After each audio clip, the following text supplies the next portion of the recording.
తెలంగాణలో అసెంబ్లీ ఎన్నికలు దగ్గరకొచ్చేశాయి. ఇంకా 3 వారాల సమయం కూడా లేదు. నామినేషన్ల ఘట్టం ముగిసింది. రేసులో ఉండేదెవరో తేలిపోయింది.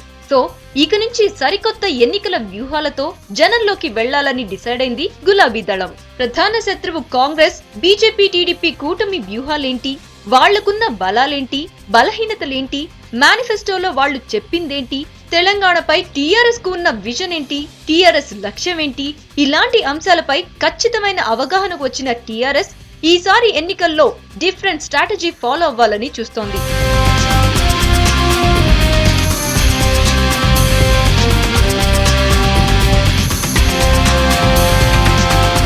తెలంగాణ సాధన కోసం పోరాడింది మేమేనని ప్రచారం చేసుకుంటే సరిపోదని, ఓటర్లను ఆకట్టుకునే అంశాలపై దృష్టి పెట్టాలని నిర్ణయానికొచ్చింది టీఆర్ఎస్.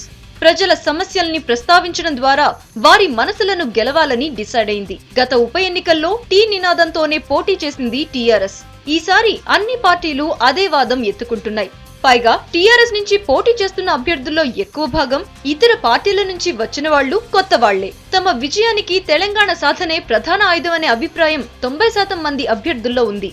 అయితే ఈ భావనతోనే ఎన్నికల్లోకి వెళితే ఇబ్బందులు తప్పవని గులాబీ పెద్దలు అంచనా వేస్తున్నారు.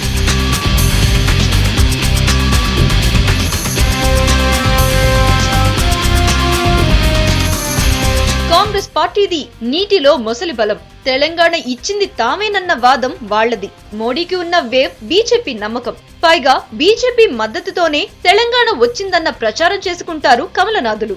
ఇది ఖచ్చితంగా వారికి ఓట్లు తెచ్చిపెడుతుంది. వీటిని సమర్థంగా ఎదుర్కోవాలంటే తెలంగాణ అంశంతో పాటు ప్రజల సమస్యలకు పరిష్కారాలు చూపే దిశగా ప్రచారం సాగించాలని భావిస్తోంది టీఆర్ఎస్. తెలంగాణ పోరుబాటనే కాదు, పునర్నిర్మాణ నినాదం వినిపించాలని అనుకుంటోంది. అందుకే పార్టీ ప్రచార శైలిని, ప్రజల్లోకి వెళ్లే పద్ధతులను మార్చుకోవాలని నిర్ణయించింది. ఈ నేపథ్యంలోనే ఎమ్మెల్యే, ఎంపీ అభ్యర్థులు, ముఖ్య నేతలతో ప్రత్యేక సమావేశాన్ని నిర్వహిస్తున్నారు కేసీఆర్.